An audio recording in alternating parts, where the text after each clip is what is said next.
প্রিয় দর্শক, আপনাদের সবাইকে স্বাগত জানাচ্ছি। আমি এস এম আকাশ। দেখছেন দেশ ভাবনা, এই মুহূর্তের বাংলাদেশ। আমরা সংস্কার, নির্বাচন এবং এখনকার রাজনীতি এটা নিয়ে আলোচনা করব। আমাদের সাথে দুজন অতিথি, তাদের সাথে পরিচয় করে দিই। আমাদের সাথে রয়েছেন আনিস আলমগীর, জ্যেষ্ঠ সাংবাদিক। আমাদের সাথে আরও রয়েছেন শহীদুল ইসলাম বাবুল, সাধারণ সম্পাদক, কৃষক দল। আপনাদের দুজনকে স্বাগত জানাই। শহীদুল ইসলাম বাবুল, চার সংস্কার কমিশনের প্রতিবেদন প্রধান উপদেষ্টার কাছে জমা দেওয়া হয়েছে। এর মধ্যে সংবিধান সংস্কার কমিশন, যেহেতু সংবিধান সংস্কার নিয়ে অনেক আলোচনা ছিল, বেসিকটা আপনাকে একটু বলি যে আমরা এখানে দেখতে পাচ্ছি যে ধর্মনিরপেক্ষতা সহ তিন মূলনীতি বাদ দেওয়ার কথা বলেছে, গণতন্ত্র রাখা হয়েছে, সাথে আরও চারটি যোগ করা হয়েছে: সাম্য, মানবিক মর্যাদা, সামাজিক সুবিচার, ভৌতবাদ এবং গণতন্ত্র। এই যে সংস্কার এবং যে প্রস্তাবগুলো, বেসিকগুলো, এবং এগুলো নিয়ে রাজনৈতিক দলগুলোর সাথে অবশ্যই বসবে এটা ঐক্যমত আসার জন্য। আপনার প্রাথমিক প্রতিক্রিয়া জানতে চাচ্ছি। জি, আপনাকে ধন্যবাদ। আসলে আজকে ওনারা রিপোর্টটা দিয়েছেন। সংস্কার নিয়ে তো কারো বিরোধ থাকতে পারে না। সংস্কার সময়ের দাবি, যুগের দাবি, এটা হতেই হবে সময়ের সাথে সাথে। অনেক সংবিধান সংশোধন কমিটি যেটা দিয়েছে, এটা নিয়ে এখনও আমাদের আসলে পার্টির পক্ষ থেকে বা নিজেদেরও বিচার বিশ্লেষণ করবার সুযোগ পাইনি। আমরা আজকেই কালবদ্ধ দিল, নিশ্চয়ই আমরা এটা নিয়ে কথা বলবো। তবে খুব একটা ব্যত্যয় বা বৈপরীত্য আছে তা মনে করি না। গণতন্ত্র আছে, ঠিক আছে, এটা আমাদের এই যেই মানে জাতীয়তাবাদ বা সমাজতন্ত্র, গণতন্ত্র, এটা আমাদের মুক্তিযুদ্ধেরও ঘোষণাপত্রের কিন্তু কথা ছিল। তো কোনোটাই যে বাদ দেওয়ার জন্য বা কোনোটাই যে আলাদা সেটা আমরা বলছি না। যেমন সাম্যের সাথে সমাজতন্ত্রের একটা যোগসূত্র আছে, হ্যাঁ, মানে চমৎকার একটা যোগসূত্র আছে। তা এখন কি কারণে সমাজতন্ত্র বাদ দিয়ে সাম্য করা হয়েছে এটা আমি সমাজতন্ত্র এবং গণতন্ত্র কি একসাথে যায় না। সমাজতন্ত্র গণতন্ত্র, হ্যাঁ, পার্থক্য আছে, এটাও সত্য। হ্যাঁ, আবার আপনি যদি সেটাকে মিলান, সমাজতন্ত্রের মূল স্পিরিট শুধু কমিউনিজম না বা ওইটাও না। হ্যাঁ, সমাজতন্ত্রের আবার ভিন্ন অর্থ আছে অ্যাজ এ হোল। ওটা কিন্তু সাম্য এবং সামাজিক সুবিচার, হ্যাঁ হ্যাঁ, এটার মধ্যে কিন্তু সেটা চলে আসে। হ্যাঁ, রাইট, ওইটাই বলছি, সামাজিক সুবিচার। কিন্তু মানবিক মর্যাদাও তাই। মানবিক মর্যাদা তো আমাদের মুক্তিযুদ্ধের মূল চেতনার অংশ। আর জাতীয়তাবাদ কী কারণে বাদ দেওয়া হলো আমি জানি না। ধর্মনিরপেক্ষতার বিষয়ে আমি এখন কিছু নাও যদি বলি, কিন্তু জাতীয়তাবাদটা হলো কি, আমাদের এটা একটা স্বকীয়তার একটা ব্যাপার আছে। কিন্তু জাতীয়তাবাদটা হলো কি, আমার মাটি, আমার মানুষ, আমার দেশ, আমার ভূখণ্ড, আমার ভাষা, আমার সংস্কৃতি, এর যে নির্যাস, জাতিকে ঐক্যবদ্ধ রাখবার। দেখেন, কারণে অকারণে আমরা বিভিন্ন সময় নানান ধরনের, আমাদের পাশে একটা আধিপত্যবাদী শক্তি, তারা এখানে আনস্টেবল করবার জন্যে, অস্থিরতা সৃষ্টি করবার জন্যে নানান ধরনের ফন্দি ফিকির, নানান ধরনের বাস্তবতা তৈরি করে। সেই ক্ষেত্রে জাতীয়তাবাদটা আমাদের সংবিধানের জন্য একটা খুবই, জাতীয়তাবাদ মানেই যে জাতীয়তাবাদী দল, বিষয়টা কিন্তু তা না। জাতীয়তাবাদ হলো আমাদের আইডেন্টিটি। সেখানে ধরুন বাঙালি জাতীয়তাবাদ বলা, কেউ বাঙালি জাতীয়তাবাদ কেন হবে? এটা তো ভাষার ভিত্তিতে শুধু হচ্ছে না, এটা হচ্ছে আপনার সংস্কৃতি, আপনার কৃষ্টি, আপনার ভাষা, আপনার ভূখণ্ড, আপনি যাই বলেন, এবং আপনার মানে সমস্ত জাতিসত্তার যে অস্তিত্ব, সেটা নিয়েই হলো জাতীয়তাবাদ। এটাকে কি কারণে বাদ দিতে হবে এটা আমি জানি না। যাই হোক, এটা যারা এই সংবিধান বিশেষজ্ঞ বা এগুলো নিয়ে দলীয় ফোরামে নানানভাবে আলোচনা হলে তখন আমরা বিশদভাবে এটা বলতে পারবো। আর ওনারা যেটা ইনক্লুড করেছেন, ঠিক আছে, এর মধ্যেও তো এমন কোনো খারাপ কিছু দেখছি না। বহুত্ববাদ, অবশ্যই বহুত্ববাদের একটা স্বকীয়তা, এটা গণতন্ত্রের সাথেই কিন্তু আছে। আলাদা করে বহুত্ববাদ বলবার কোনো প্রয়োজন আছে এটা আমি মনে করছি না। তবুও ওনারা মনে করেছেন, ওনারা দিয়েছেন, ওনারা যেহেতু এটা নিয়ে কাজ করেছেন। মানবিক মর্যাদা, এর বিরুদ্ধে এর বাইরে তো বলবার কোনো কারণই নেই। হ্যাঁ, মানবিক মর্যাদা অবশ্যই থাকতে হবে। সাম্য, এটাও, এগুলো সব কিছুই গণতান্ত্রিক সমাজ, মানবিক সমাজের সাথে সম্পর্কিত। এর সাথে বিপরীত বা বিরোধ কি আছে আমি জানি না। তো ওনারা যেটা বাদ দিয়েছেন, সমাজতন্ত্র হয়তো বাদ দিতে পারেন নিশ্চয়ই, কিন্তু জাতীয়তাবাদ কী কারণে বাদ হয়েছে এটা আমি জানি না। ওনারা ব্যাখ্যা দেবেন নিশ্চয়ই। হ্যাঁ, অবশ্যই। আনিস আলমগীর, এই প্রসঙ্গে আপনার স্টাডি কি? না, আমার ওর সাথে আমি খুব দ্বিমত করছি না, কারণ উনি যা বললেন সেটাতে জাতীয়তাবাদ যে বিষয়টা, সেটার বা অন্যান্য প্রসঙ্গগুলো, এগুলো আসলে বিশদ ব্যাখ্যা যারা এটা করেছেন তাদের তরফ থেকে আসার আগ পর্যন্ত আমরা আসলে এটা কিছু মানে এখানে ইনক্লুড করতে পারছি না। কিন্তু যে জিনিসগুলো বাদ দেওয়া হয়েছে, যেমন আপনি বলছেন যে গণতন্ত্র রেখে বাকি সবগুলোই তো বাদ দেওয়া হয়েছে, বিশেষ করে সমাজতন্ত্র। এটা আমার মনে হচ্ছিল যে সাম্য ওটা প্রতিষ্ঠিত হলো, সমাজতন্ত্র একেবারে মানে কমিউনিজম একটা চিন্তা আসে তাদের বয়ান, আসলে বয়ান। তো সেটা থেকে আমি মনে করি যে এটা বেটার হয়েছে। এটা আরেকটা জিনিস আমি দেখেছি যে আমরা দীর্ঘদিন থেকে একটা সংকটে আছি, বাঙালি জাতীয়তাবাদ না বাংলাদেশি জাতীয়তাবাদ, এইটাকেও একটা ওরা ভালো একটা ব্যাখ্যা দিয়েছে। এখানে তারা বাংলাদেশি বলছে, সবগুলো বাঙালি বলে আর কিছু নাই। কারণ বলছে জাতি হিসাবে আমরা বাঙালি হতে পারি, পাহাড়ি হতে পারি, অনেক কিছু আছি, তাই না? কিন্তু বাংলাদেশি পরিচয়টা আমাদের সাংবিধানিকভাবে যদি থাকে, পাসপোর্টে যদি ওইভাবে থাকে বাংলাদেশি, এটা আরও অনেক সিগনিফিকেন্ট আমি মনে করি। আরেকটা পরিবর্তন আমি দেখলাম, সেটা গণপ্রজাতন্ত্রী বাংলাদেশ যেটা বলা হতো, সেটাকে এখন কথা হচ্ছে জনপ্রজাতন্ত্রী। গণপ্রজাতন্ত্রী, গণতা নাই মনে হয়, জনপ্রজাতন্ত্রী হবে। আমি তো আচ্ছা ঠিক আছে, আমি যখন এটারও অবশ্য আলী রিয়াজ যখন বলেছেন তার কথা আমি এটাই শুনেছি, গণপ্রজাতন্ত্রী হতে পারে। তাহলে তো এখানেও একটা ইয়ে আছে, গণপ্রজাতন্ত্রী একটা মিনিং হয়, কিন্তু গণপ্রজাতন্ত্রী এক ধরনের মনে হয় যেন খাপছাড়া বা অসম্পূর্ণ। আর প্রজাতন্ত্রটা আসলে এটা নিয়ে কিন্তু অনেকেরই আপত্তি ছিল, অনেকবার লেখালেখি হয়েছে। ওনারা যদি চেঞ্জই করবেন তো প্রজাতন্ত্র কি হয়েছে, এখানে কে রাজা আর কে প্রজা? সবাই তো আসলে রিপাবলিকের বাংলা অনুবাদ করার সময় এটা ভুল করা হয়েছে। আচ্ছা, এখন তো শুদ্ধ করার সুযোগ আছে। হ্যাঁ, সেটাই তো ওনারা এখন করুক। এখনো যদি সেই বিভ্রান্তিটা থেকে যায়, আর কতবার করবে, আর কতবার চেঞ্জ করবে, কতবার এটা নিয়ে আমরা কথা বলবো। তো ভালো লাগছে আমার একটা জিনিস, ওনারা যে একটা তত্ত্ব বের করেছিলেন, আমরা পুরোটাই লিখে আবার নতুন একটা লিখবো, সেই তত্ত্ব থেকে মনে হয় একটু সরে এসছেন নাকি? আপনার কি মনে হচ্ছে? না, তো তোমার ওনার পার্সোনাল ইয়ে ছিল, উনি কিন্তু সবসময় ক্লিয়ার করেছেন। না, ওনার কথা বলছি না, আমি বলছি পুরো উনি তো পার্সন কেন, আমি না, উনি কিন্তু প্রথমে বলেছেন সংবিধান পুনর্বিবেচন করা দরকার, কিন্তু উনি তার ব্যক্তিগত মতামত দিয়েছিলেন। কিন্তু এইটা তো হলো একটা সংস্কার কমিশনের বক্তব্য, টোটাল কমিশনের বিভিন্ন জনের মতামত নিয়ে প্রাতিষ্ঠানিক মতামত। সেটাই বলছি, আমি উনাকেই ধরছি না, আমি কমিশনকে। না, ওইটা কিন্তু বলে নাই, ওইটা তো বা বাইরের লোকে তো আছে, প্রেশার ছিল তো তাদের কাছে। এখনো তো একদল আছে যে নতুন করে একটা সংবিধান রচনা করো। আমার মনে হচ্ছে সেগুলো থেকে বের হয়েছে দ্রুত।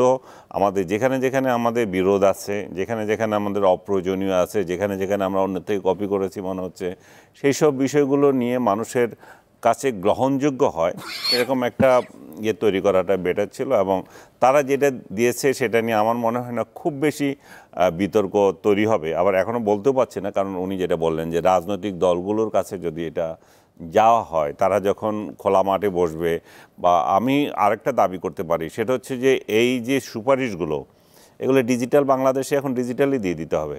আর মনে হয় সেটা করছে। দ্যাটস গুড, ডিজিটালি দিয়ে দাও, মানুষকে পার্টিসিপেট করতে দাও, অমুক দল আর তমুক দলকে, মানুষও এখানে তাদের মতামত সুযোগ পাক। এবং ওনারা যে আরেকটা জিনিস বললেন যে এটা ইয়ে করবেন, গণভোট দেবেন। আমি জানি না এটা গণভোট দেওয়ার এখন নিয়ম কি আছে না আছে, গণভোট দিয়ে তারপরে এটা হবে, কিন্তু এটা এমনি এমনি হচ্ছে না। না, এটা যেটা হবে, ডক্টর ইউনূস যেটা বলেছেন যে এই যে যতগুলো কমিশন হলো, এই কমিশনের সুপারিশগুলো নিয়ে রাজনৈতিক দলগুলোর সাথে বসে যে ঐক্যমত্য যেটা হবে, সেটা হবে গণ অভ্যুত্থান চার্টার, সেটার ভিত্তিতে নির্বাচন হবে। আমরা অন্য প্রসঙ্গে যাই। না, সংবিধান প্রসঙ্গে গণভোটের প্রশ্ন আছে। আচ্ছা, আলী রিয়াজ সেটা বলেছেন, সেটা তো প্রস্তাব। আচ্ছা, আমরা শহীদুল ইসলাম বাবুল অন্য একটা প্রসঙ্গে আসি। আপনি নিশ্চয়ই খেয়াল করেছেন যে আজ একটা গুরুত্বপূর্ণ রায় হয়েছে, যে অরফানেজ ট্রাস্ট মামলা সাজার রায় বাতিল করেছে হাইকোর্ট। খালাস পেলেন খালেদা জিয়া ও তারেক রহমান। এখন এইটা বোধহয় বাংলাদেশের অন্যতম আলোচিত মামলা ছিল। দুর্ভাগ্যজনক যে মামলায়, যে অরফানেজ ট্রাস্ট মামলায়, যে মামলা মানে কি বলে, টাকা কিন্তু এখন অনেক গুণে বৃদ্ধি পেয়েছে, 3 গুণ 4 গুণ বৃদ্ধি পেয়েছে, এবং টাকাটা কেউ স্পর্শ করেনি। বলা হয়েছিল, কোর্টই বলেছিল যে এটা একটা কি বলে প্রক্রিয়াগত একটা সমস্যা হয়েছিল, বাট টাকা কেউ আত্মসাৎ করেছে, এটা কিন্তু সত্য না। এই মামলাটাই আসলে হয় না। আজকে প্রধান বিচারপতি বাংলাদেশের দলনিরপেক্ষ প্রধান, তিনি পরিষ্কার করে বলেছেন যে এটা একটা প্রতিহিংসামূলক মামলা। এইরকম প্রতিহিংসার বীজ বৃক্ষ বাংলাদেশের পরতে পরতে স্তরে স্তরে পলে পলে চাষাবাদ করা হয়েছে বিগত দিনে। শুধুমাত্র রাজনৈতিক প্রতিহিংসা বা ব্যক্তিগত প্রতিহিংসা, অনেক মানুষ এই প্রতিহিংসার আগুনে জীবনও দিয়ে চলে গিয়েছেন। বাংলাদেশে মামলাবাজির যে রেকর্ড, স্থাপন করা হয়েছে গিনিজ বুকে স্থান পাওয়ার মতো। দুনিয়ার ইতিহাসে কোনো দেশে কোনো এরকম মামলা আপনার এরকমও আছে যে কবরে চলে গেছে 3 বছর আগে, তিনি নাকি মুহুর্মুহু বোমা নিক্ষেপ করেছেন, পুলিশের কর্তব্য কাজে বাধা দিয়েছেন। অসংখ্য ঘটনা এরকম আছে। আমি নিজে দেখেছিলাম, একজন আমার এক মামলার পার্টনার হজে গিয়েছিলেন, মামলা হয়েছে, তিনি পুলিশকে আক্রমণ করেছেন, কর্তব্য কাজে বাধা দিয়েছেন, বোমা ফাটিয়েছেন। এরকম যদিও তিনি হজে ছিলেন ওই সময়টা, তিনি পাসপোর্টটা বিচারকের সামনে দিলেন, দেখেন এই তারিখে, যে তারিখে অভিযোগ, আমি তখন হজে ছিলাম। বিচারক, নারী এক বিচারক, পাসপোর্টটা ছুঁড়ে ফেলে দিয়েছেন। এই ঘটনা বাংলাদেশের বিচার ব্যবস্থা, মানে গাড়ির টায়ার না ফাটলে মামলা। আমাদের বিরুদ্ধে আমার বিরুদ্ধে 129টা মামলা, 2টা মামলায় কনভিকশন। কোনোদিন আপনি আমাকে চেনেন বিশ্ববিদ্যালয় জীবন থেকে, রাজনীতির কারণে বা কারো প্রতি কোনো রক্তচক্ষু, মানে চর্দি অত দূরের কথা, এইটা আমরা চর্চা করি নাই। তো আমাদের মতো মানুষ এরকম সব গায়েবী মামলা, আজগবি মামলা, গ্রামে মামলা, এখানে মামলা, ওইখানে মামলা, গাড়ির টায়ার ফাটলে মামলা, বাস পড়লে মামলা, না পড়লেও মামলা সাজানো, এরকম মামলা অসংখ্য হয়েছে। নির্যাতিত, নিপীড়িত, অনেকে জেলখানায়, করুণ দুর্বিষহ দিন। শুধু তাই না, মত প্রকাশের জন্যে, শুধুমাত্র এই ফেসবুকে লেখালেখির জন্য অনেক সহকর্মীকে ধরে নিয়ে গুম করে 18 দিন 20 দিন রেখে শেকলের সাথে বেঁধে পায়ের নখ উপড়ে ফেলা হয়েছে। আপনি চিন্তা করতে পারেন বর্বরতা, সীমা কোথায়? এই যে বেগম খালেদা জিয়া শুধুমাত্র তাকে আত্মসমর্পণ করাবার জন্য, নতি স্বীকার করাবার জন্য, ক্ষমা চাওয়াবার জন্য হেন কোনো প্রচেষ্টা নাই যে করা হয় নাই। কিন্তু খালেদা জিয়া তো অন্য ধাতুতে করা, তার মতো উচ্চতা, ইতিহাস তো তাকে নির্ধারিত করে দিয়েছে কার স্থান কোথায়। হ্যাঁ, তিনি একদিকে মৃত্যু, আর একদিকে তিনি এই স্বৈরাচারী শাসন, কাকে মেনে নেবেন? মেনে নেন নাই কিন্তু ফ্যাসিবাদকে। হ্যাঁ, তিনি মৃত্যুবরণও করতে পারবেন, কিন্তু আল্লাহ তাআলার অশেষ একজন প্রকৃতির একটা সমাধান তো আছে, বিচার তো আছে। সেটাই হয়েছে বাংলাদেশে। এই প্রতিহিংসার মামলা, এই রাজনীতি বাংলাদেশে, এই বিষ বৃক্ষের চর্চা আর যাতে কোনো দিন না হয়। কোথাও না কোথাও এটাকে মানে কি করতে হবে, রিকনসিলিয়েশনের প্রয়োজন আছে। সেই জন্য আমাদের 31 দফার মধ্যে আমরা বলা হয়েছে যে একটা রেইনবো ন্যাশন, যেখানে সমস্ত মত পথ এক জায়গায় মিলিত হয়ে একটা সৌন্দর্য, একটা আভা প্রস্ফুটিত হবে। সেই রাজনীতি আপনি না করলে আপনি ভূতের মতো পেছনের দিকেই যেতে থাকবেন। এটা শুধু বলার জন্য বলা হয়নি, এটা মিন করা হয়েছে, এবং কাউকে না কাউকে এর জন্য এগিয়ে আসতে হবে। সংস্কার প্রস্তাব আপনি অনেক দিবেন, সংস্কারের দিবেন, কিন্তু আপনার মাইন্ডসেট, আপনার একটা কালচারাল রেভলিউশনও হতে হবে আপনার মনের মধ্যে, এই জাতির মধ্যে। তা যদি না হয়, না হলে এইসব বাতকাবাদ, মানে বজ্রআটনি ফসকা গেলে হয়ে যাবে সর্বস্তরে। আগে আমাকে পরিবর্তন হতে হবে, এবং এই যে প্রতিহিংসা, এই যে অন্যায়, এই যে অনিয়ম, এই যে লুণ্ঠন, এর একটা সীমা পরিসীমা শেষ করতে হবে এখানে। অনেক ধন্যবাদ আনিস আলমগীর। যেটা আমরা গত 15 বছর ধরে একই কথা শুনে আসছি যে এতিমের টাকা মেরে খেয়েছে। এখানে দেখেন এই সরকারের সময় এখনকার যে বিচার, সেখানে পুরোপুরি উল্টা রায় হলো, এবং প্রধান বিচারপতির যে মন্তব্য সেটাও কিন্তু একটু প্রণিধানযোগ্য। যে কিন্তু এইটা নিয়ে তো আপনি একটা কমেন্ট করবেন। সাথে সাথে যেটা জানতে চাই সেটা হলো একটা জিনিস, এই যে নির্বাহী বিভাগ, বিচার বিভাগের উপর যে হস্তক্ষেপ, এখন তো একটা আমাদের নতুন রাষ্ট্র চিন্তাভাবনা আসছে, সেটা নিয়েও একটু আপনি বলবেন।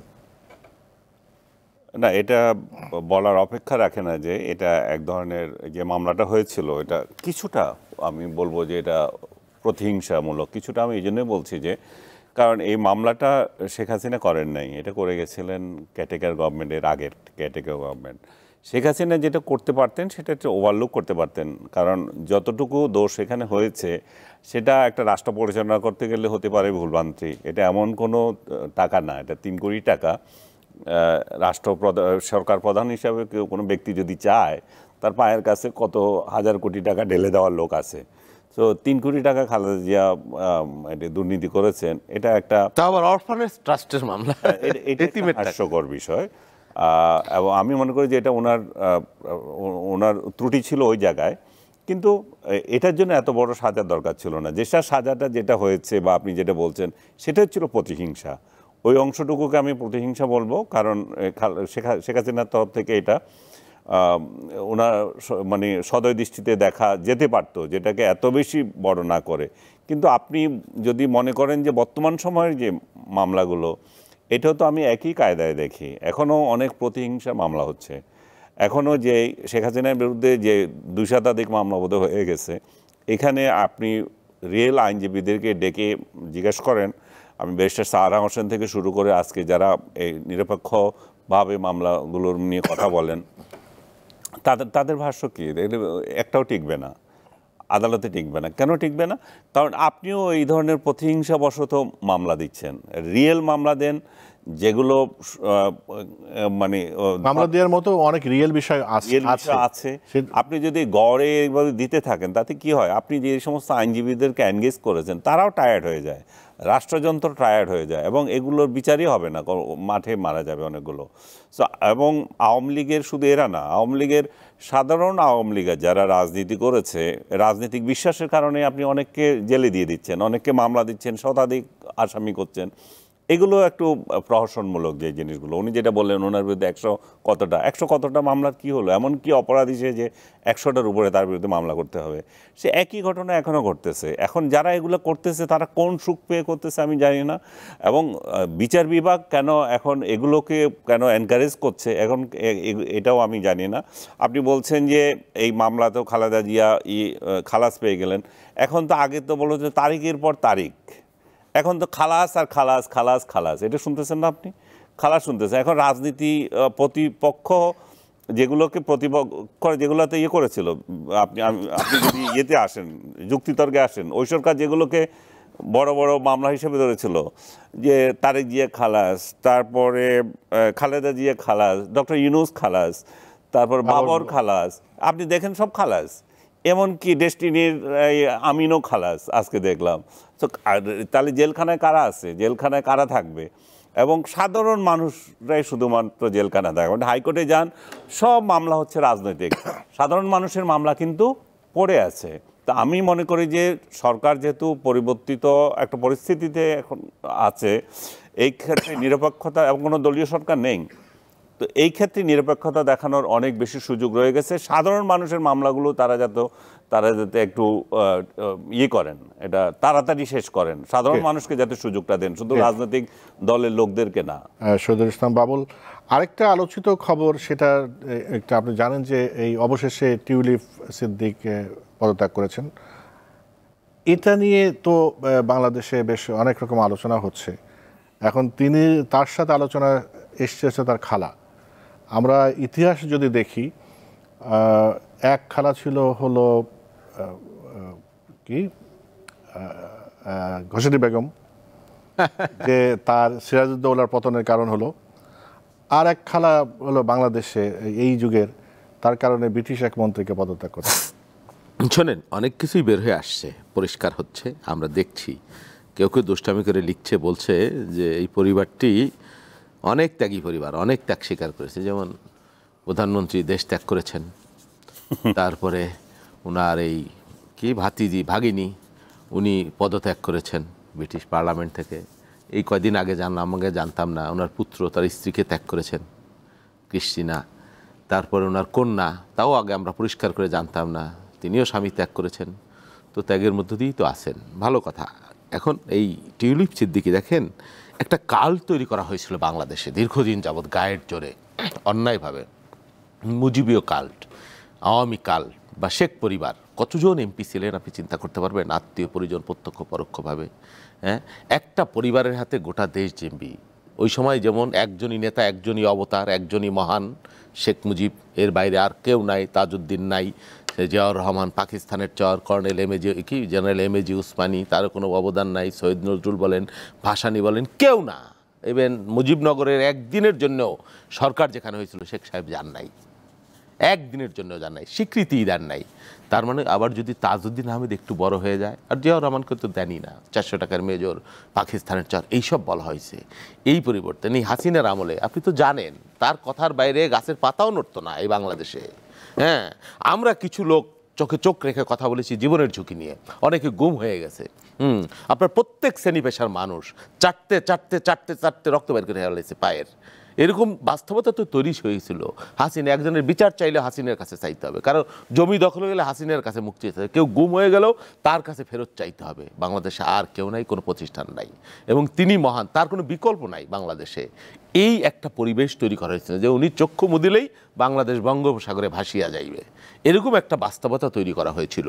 তো এখন আমরা কি দেখছি, আপনি দেখেন কোথার থেকে কি বের হয়েছে। এই যে টিউলিপ সিদ্দিকী, দুর্নীতি, আপনি জানেন এই কথা তো অনেক আগে থেকেই বলেছি, বিলেতের সবচাইতে দামি এলাকা মানে পৃথিবীর সবচেয়ে দামি এলাকা বলা হয় হ্যাম্পি স্ট্রিট, এবং তার মধ্যে সবচাইতে অভিজাত এলাকা যেটা ফ্রগলিন, সেখানে সেই শেখ রেহানার বাড়ি। কোথা থেকে? শেখ মুজিবের কি জমিদারি ছিল বাংলাদেশে, না কি ছিল তার বাপের, না তার হাজবেন্ডের ছিল? কোথা থেকে টাকা আসে? সালমান এফ রহমানের পুত্র আপনার ওই যে কিং চার্লসের যে চ্যারিটেবল অর্গানাইজেশন, সেখানে 2.5 লক্ষ পাউন্ড দিয়ে সেখানে অনুদান দিয়ে তিনি সেখানে পদ নিয়েছেন। ওই যে জাবেদ সাহেব মন্ত্রী, হ্যাঁ চিটাগাঙ্গের মন্ত্রী, 600 নাকি বাড়ি। আপনি চিন্তা করতে পারেন, আলাদিনের আশ্চর্য যে প্রদীপ বা চেরাগের গল্প আমরা শুনি, একটা গরিব দেশ হিসাব করে অনেকে তো বলে যে যত টাকা লুট হয়েছে 40টা পদ্মা সেতু হইতো বাংলাদেশে, আরও কত কি আসছে, কত কি আসবে আল্লাহ জানে আর মাবুদ জানে। অথচ এদেশের মানুষের ভাগ্যের বদল হয় না। তারা আমাদেরকে উন্নয়নের গল্প শোনাইছেন, তারা আমাদের ভাগ্য পরিবর্তনের গল্প শোনাইছেন, তারা আমাদেরকে গণতন্ত্র দিয়েছেন, আবার বলেছেন হাসিনা পালায় না, আমরা মানুষের ভোট ছাড়া ক্ষমতায় যাই না। মিথ্যা, ভনিতা, ভণ্ডামি, একটা রাজনৈতিক নিকৃষ্ট কালচার বাংলাদেশে তৈরি হয়েছিল এই বিগত 15 বছর, দুর্ভাগ্যজনক বারবার। আর এই যে ভাই বলছিলেন, ভাইয়ের কথা ঠিকই আছে, আলমগীর ভাই যেটা বললেন, মামলা, একটা মামলা শেখ হাসিনার বিরুদ্ধে মামলার কোথায় এলিমেন্ট নাই। আমি এটাও শুনেছি পুলিশ বাহিনী কেন গুলি করে না, হ্যাঁ পুলিশ ভালো গুলি করছে, ভালো পারছে, তোমরা কেন করছো না? সামরিক বাহিনীকে বলা হয়েছে। তো এই মামলার আসামি কি শেখ হাসিনা হওয়া উচিত না? তবে হ্যাঁ, প্রক্রিয়াগত ইম্যাচিউরভাবে, যেটা রাষ্ট্রের করবার কথা ছিল, রাষ্ট্রের সরকারের, সেটা নয় মানুষ করছে, নানানজন নানানভাবে করছে। অনেক মানুষ তো ক্ষতিগ্রস্ত, তার মধ্যে ক্ষোভ থাকবে, আত্মীয় পরিজন আছে, যারা আছে, নানানজন নানানভাবে ক্ষতিগ্রস্ত হয়েছে। তো মানুষ তো মামলা করবেই। এখন সেই মামলাটা যথাযথ প্রক্রিয়া হচ্ছে কি হচ্ছে না, সেই বিষয়গুলো তো রাষ্ট্রের সরকারের দেখবার দায়িত্ব ছিল। না হলে তো এই যে এরকম বজ্রআটানি ফসকা গেল, এই মামলা হাসিনাও হয়তো মুক্তি পেয়ে যেতে পারে, এই সংখ্যা তো আমাদেরও আছে। আমাদের বিরুদ্ধে যে মামলাগুলো হয়েছে আপনি বলেন, আমরা কি কোথাও বোম ফাটিয়েছি? আমার মতো মানুষ আমরা কি কারো আঘাত করেছি, কোনো জায়গায় লুটপাট করেছি? আমরা তো ক্ষমতায় ছিলাম, বা এই ঢাকা শহরে থাকবার 1 ইঞ্চি জায়গা নাই, একটা ফ্ল্যাট নাই, এত বছর রাজনীতি করে 38 বছর, 2-3 বার ক্ষমতায় গেছি, এর মধ্যে তখনও নেতা ছিলাম। তাহলে আপনি আমাকে যে এই মামলাগুলো দিয়ে আমাকে হেনস্থা করলেন, জেল খাটাইলেন, আমাকে রক্তাক্ত করলেন বারবার, হ্যাঁ প্রত্যেকদিন ভোরবেলায় কোর্টের বারান্দায় যেতে হতো। হাসিনের ক্ষেত্রে কি তাই? বেগম খালেদা জিয়া এতিমের টাকা চুরি করে খেয়েছেন, আপনি বারবার বলেছেন, এবং হাইকোর্ট, এই জজ কোর্ট, বিচারিক আদালত যে রায় দিল, হাইকোর্ট, যেটা নজিরবিহীন, কোনোদিন 100-তে 100টা 99.99 ক্ষেত্রে হয় না যে গিয়ে সাজা বাড়িয়ে দেয়, ওনারা বাড়িয়ে দিলেন, 10 বছর করে দিলেন, এবং যারা বাড়ালেন তাদেরকে আবার অ্যাপিলেট ডিভিশনে আপনি পদায়ন করলেন, পুরস্কৃত করলেন, হ্যাঁ। আর একজন কোনোভাবে তারেক রহমানের মামলায় খালাস দিয়েছিল, তিনি তাকে দেশ ত্যাগ করতে বাধ্য হইল। এই যদি বাংলাদেশের বিচার ব্যবস্থা, আইন আদালত হয়, আমি জানি না এর পরিণতি কি, ফল কি। জি, আমি চালাম কি ওই টিউলিপ সিদ্দিক নিয়ে কথা বলছিলাম, যেটা প্রসঙ্গে তার খালার প্রসঙ্গে আসলো। আপনি যদি খেয়াল করেন, টিউলিপ সিদ্দিকির বিরুদ্ধে যে অভিযোগ, মূলত কিন্তু বাংলাদেশি রাজনৈতিক সুবিধা নেওয়ার অভিযোগটা আসে, তার মানে তার খালার বিষয়টাই চলে আসে। আমি তার মা এবং খালা এই দুইটা যদি প্রসঙ্গ আনেন, আমি বলবো যে তার মা হচ্ছে দুর্নীতিবাজ, তার খালাকে থেকে আমি 100 গুণ দুর্নীতিবাজ মনে করি তার মাকে। বাংলাদেশে যত আর্থিক কেলেঙ্কারি আছে সব চোখ বন্ধ করে তার নাম আসে, সবাই ভাবে যে সেই করছে। তো এটা সব এইবার না, শুধু শেখ হাসিনা যখন আগেরবার ক্ষমতায় ছিলেন তখনও তার মায়ের বিরুদ্ধেই বদনাম উঠেছে, এবং সেটা সত্যতা তো এখন পাওয়া গেছে যে 2টা ফ্ল্যাট তাকে দেওয়া হচ্ছে বা তার আরেক বোনকে দিচ্ছে, সেটা কারা দিয়েছে? বলছে মা খালার সাথে সম্পর্কিত লোকেরাই দিয়েছে, যাদের রাজনৈতিক সুবিধা উনি দিয়েছিলেন।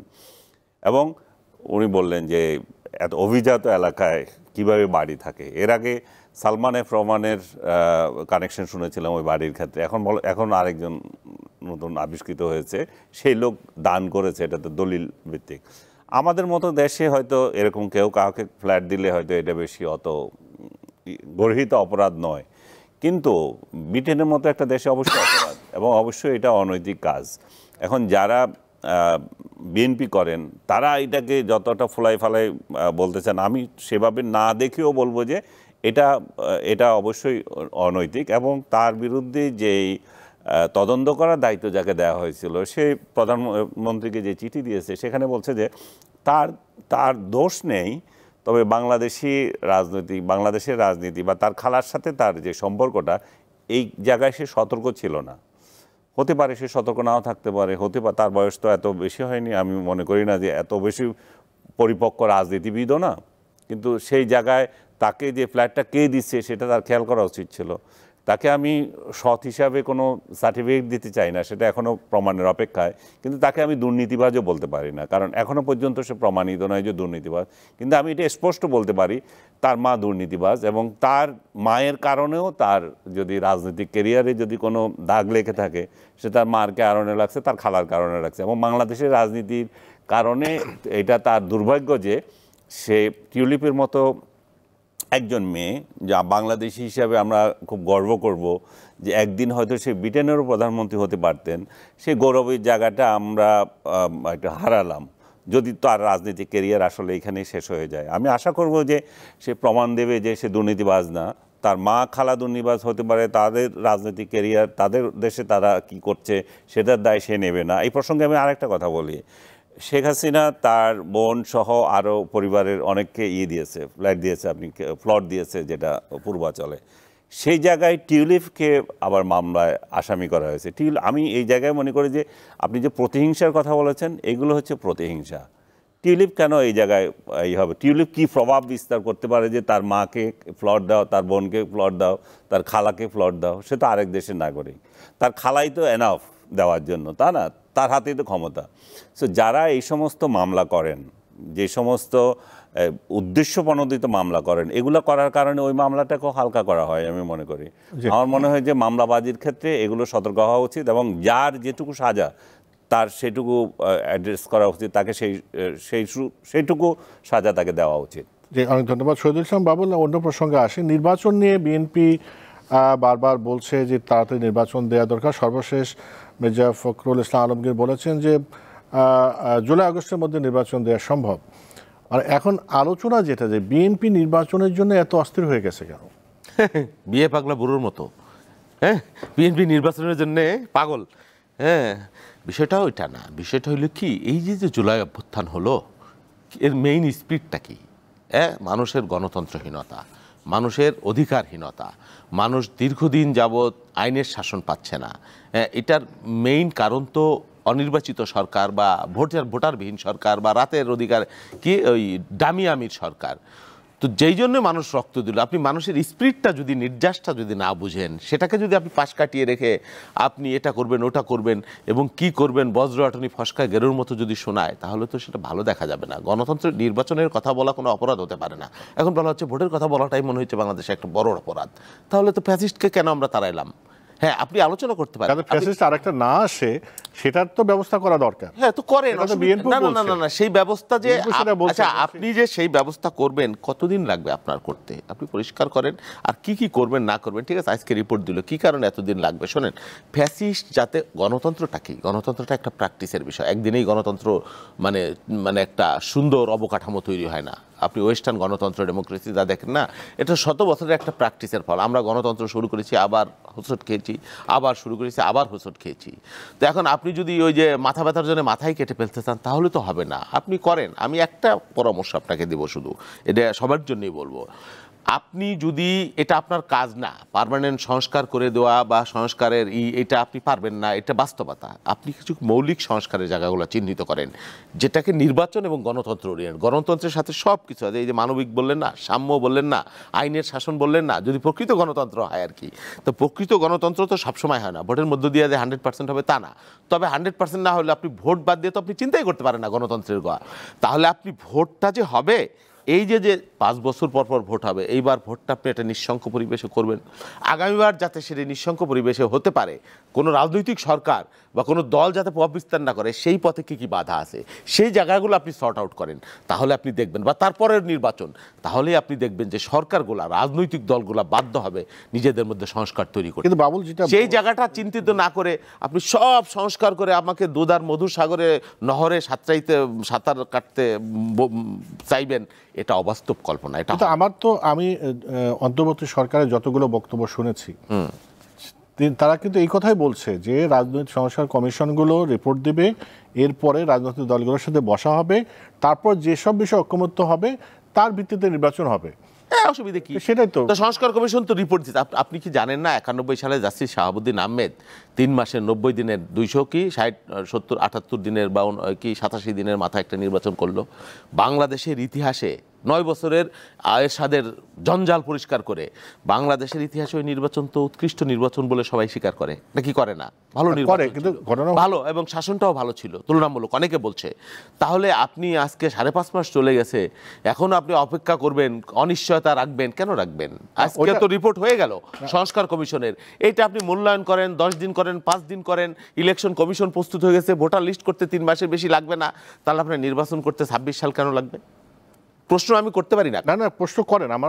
আমার প্রশ্নটা হলো, জনগণ যেটা বলে, জনগণের কাছে কানে ওইটাই বাজে নির্বাচন, সাথে যে আপনার সংস্কারও চান এবং সেই সংস্কার চান, যাতে সেইটা কিন্তু মেসেজটা খুব একটা পরিষ্কার যায় না। আপনার কাছে আবার আসবো আনিস আলমগীর, এটা নিয়ে যে আপনি মনে করেন কিনা যে নির্বাচন তো হতে হবে, নিঃসন্দেহে নির্বাচন হতে হবে, সেই রকম নির্বাচন জনগণ যেটা ভোট দিতে পারবে, এবং পরবর্তী সরকারগুলো, রাজনৈতিক সরকার আসার পরে যাতে সেই রাতের ভোট বা দামি আমির ভোট সুযোগ না পায়, সেই কি ব্যবস্থা সেই পথটা উন্মুক্ত রাখা। না, সেই জায়গায় আজকে যে সংস্কার প্রস্তাব করা হয়েছে সেখানে বলা হয়েছে ইভিএম বাদ দেওয়া হচ্ছে, ইভিএমে ভোট হবে না।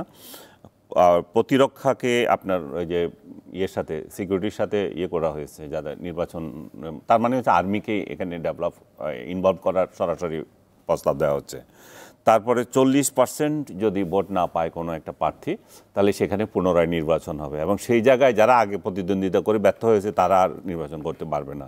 I think it's very good proposal. আর বিনা প্রতিদ্বন্দ্বিতায় নির্বাচন বন্ধ করতে হবে, 4 বছর অন্তর ভোট হবে। তারপর প্রধানমন্ত্রী একবারের বা দুইবারের বেশি হতে পারবে না। এই সবগুলো যে রাষ্ট্রপতি ও প্রধানমন্ত্রীর ক্ষমতার ভারসাম্য রাখার জন্য এটা করা হচ্ছে।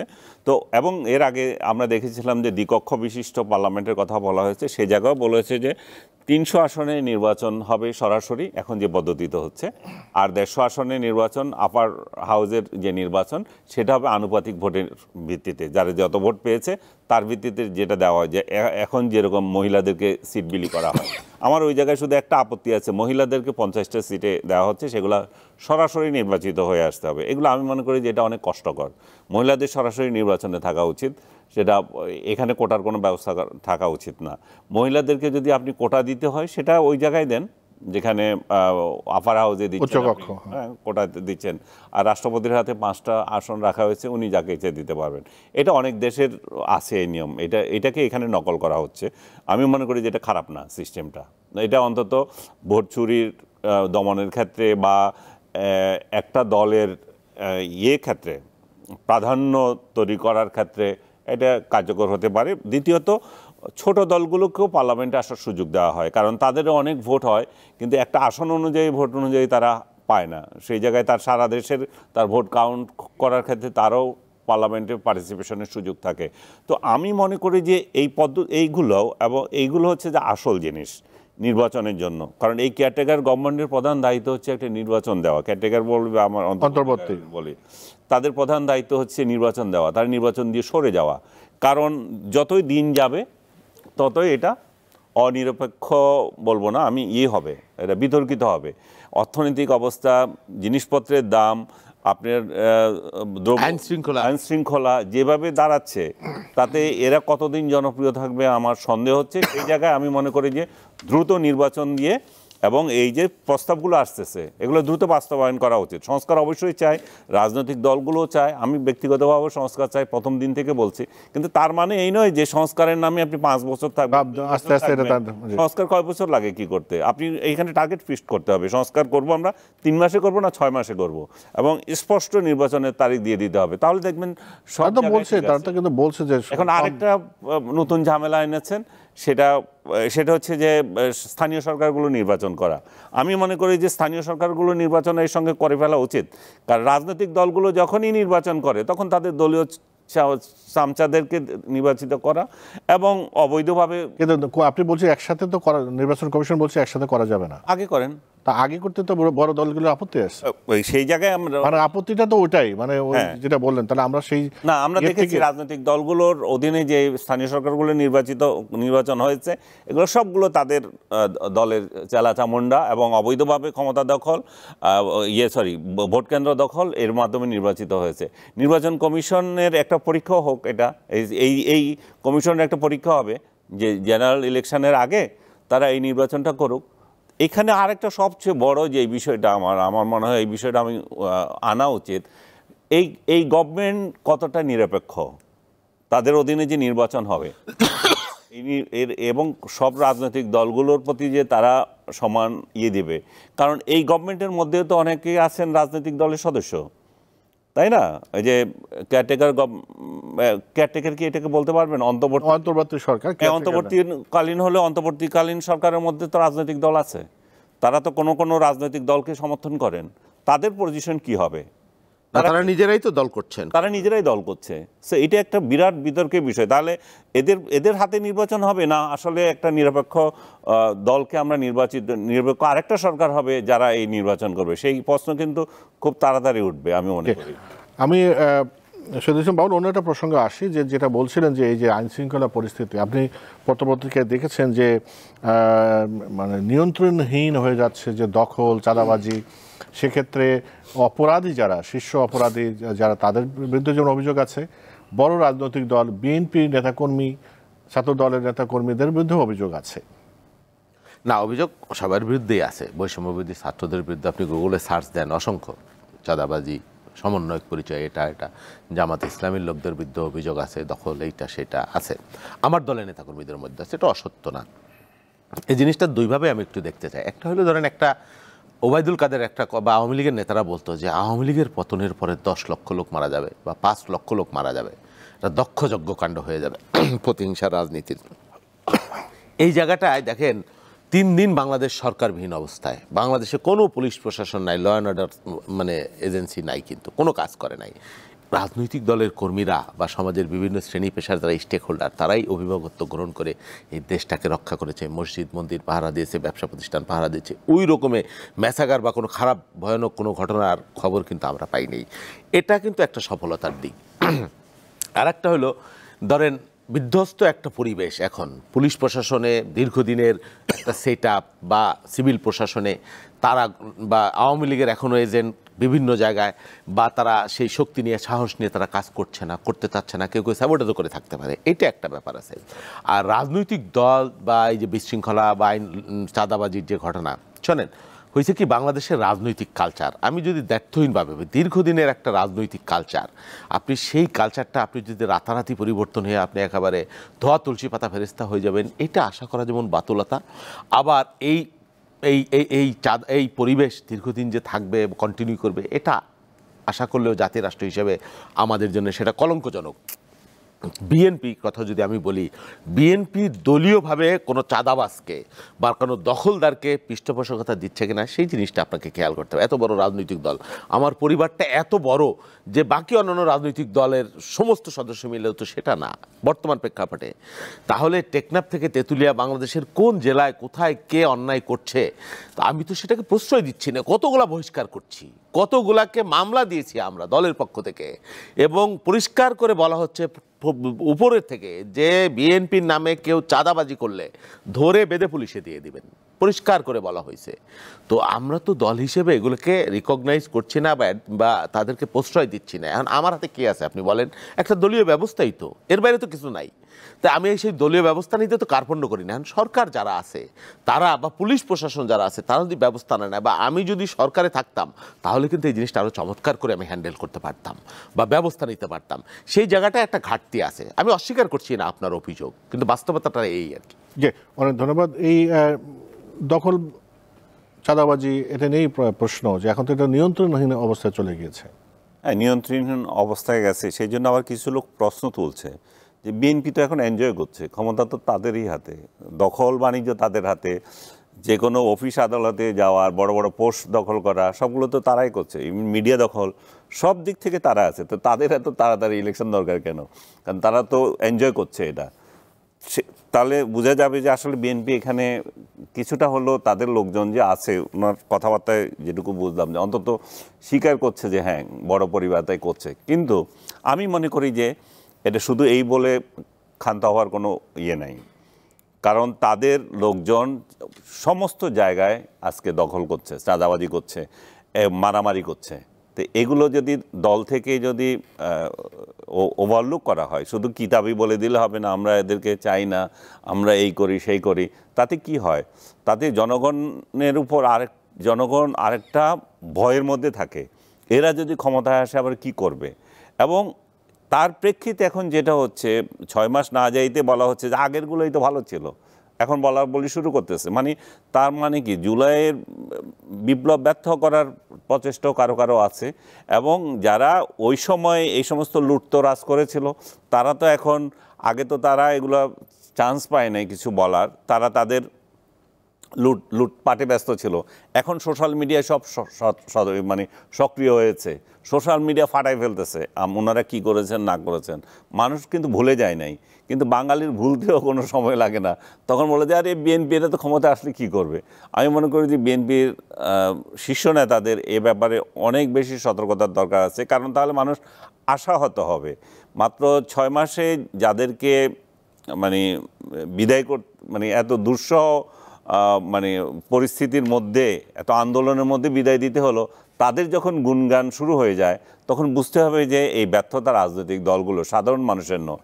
সাধারণ মানুষ অনেক বেশি ফ্রাস্ট্রেটেড হবে। তাহলে ধন্যবাদ। আমরা শেষ করব শহীদুল ইসলাম বাবুল। লাস্টে প্রশ্ন দুজনের কাছে একই প্রশ্ন করব, সেটা হলো যে আমরা শেখ হাসিনার পতন হয়েছে, এটা নিয়েই কি আমরা খুশি থাকবো, নাকি অভ্যুত্থানের যে স্পিরিট যেটা আপনারা বলছিলেন, যে গণ আকাঙ্ক্ষা, যে একটা নতুন রাষ্ট্র গঠন, কিন্তু এই 6 মাস যেতে না যেতেই যে কাহিনীগুলো তৈরি হয়েছে, বিশেষ করে যারা গণ অভ্যুত্থানে যে নেতৃত্ব দানকারী যে ছাত্র সমাজ এবং তাদের সহায়ক যে রাজনৈতিক শক্তি বিএনপি সহ, এদের মধ্যে যে অনৈক্য, তার মানে কি আমাদের নতুন রাষ্ট্র গঠনের আকাঙ্ক্ষা কি হাতছাড়া হয়ে যেতে পারে আবারও? না, হবে না কেন? বলা হয় যে মানুষের স্বপ্ন দেখতে হবে, স্বপ্নের সমান বড় একজন মানুষ। হ্যাঁ, আর স্বপ্ন সেটা নয় যেটা আমরা ঘুমিয়ে দেখি, স্বপ্ন সেটা যা পূরণের তাগিদ আমাকে ঘুমোতে দেয় না। এটাই তো এপিজে আব্দুল কালামের কথা। তো আপনি আশা করেন যে আপনি নক্ষত্রে চলে যাবেন, কিন্তু করতে হবে আপনাকে। আপনি নাও যদি যেতে পারেন, আপনি চন্দ্রে তো অবতরণ করতে পারবেন। হ্যাঁ, আমি কেন বলছি, আপনি যদি আশা করেন বাংলাদেশ একটা আধুনিক কল্যাণ রাষ্ট্র হয়ে যাবে হাসিনার পতনের পরেই, সুইজারল্যান্ডের মতো বা ফিনল্যান্ডের মতো, এটা বাতুলতা, বা নরওয়ের মতো, এটা হবে না। আমার সমাজ বাস্তবতা, আমার কালচার, আমার দীর্ঘদিনের মানে সামাজিক সোশ্যাল যে কন্ট্যাক্ট, এই বিষয়গুলা, আর এই জনসংখ্যার এই ঘনত্ব, হ্যাঁ, আমাদের দীর্ঘদিনের মানে রাজনৈতিক প্র্যাকটিস, সব মিলিয়েই। তবে আমি হতাশ হই না। এই কারণে, বা অতি বেশি আশাবাদী আমি হই না, হতাশ হই না। এটাও একটা অর্জন। আপনি মনে রাখবেন যে একটা ফ্যাসিস্ট রিজিম পতন হয়েছে, আমরা একটা ইলেকট্রাল প্রসেসের মধ্যে ঢুকছি, এটাই কম অর্জন না। এবং আমি যদি মনে করি 4-5টা ইলেকশন যদি আপনি সত্যিকার একটা ফেয়ারলেস মানে নির্ভয় বা একটা লেভেল প্লেইং ফিল্ড তৈরি করতে পারেন, আমি বিশ্বাস করি বাংলাদেশ এগিয়ে যাবে। বাংলাদেশের সন্তানেরা, বাংলাদেশের যে তারুণ্য, এরা পৃথিবীর বিভিন্ন জায়গায় জ্ঞানে, বিজ্ঞানে, প্রযুক্তিতে, শ্রমে, ঘামে এরা দক্ষতা স্বাক্ষর রাখছে। আমি ইউরোপের বিভিন্ন জায়গায় দেখেছি যে বাংলাদেশের গ্রামের নারীরা সেখানে আপনার ম্যাকডোনাল্ডসের ম্যানেজার হয়ে সব পরিচালনা করছে, অসংখ্য নজির আছে সেখানে। আমি ইউরোপের মানে চূড়ায় সেখানে দেখেছি, সেখানে ম্যানেজার হয়ে বাংলাদেশের ছেলেরা কীভাবে গেছে, এই সব সাঁতরায় চলে গেছে লিবিয়া টিবিয়া দেওয়া ভূমধ্যসাগর পার হয়ে, একটা মানে সংগ্রামের ইতিহাস আছে।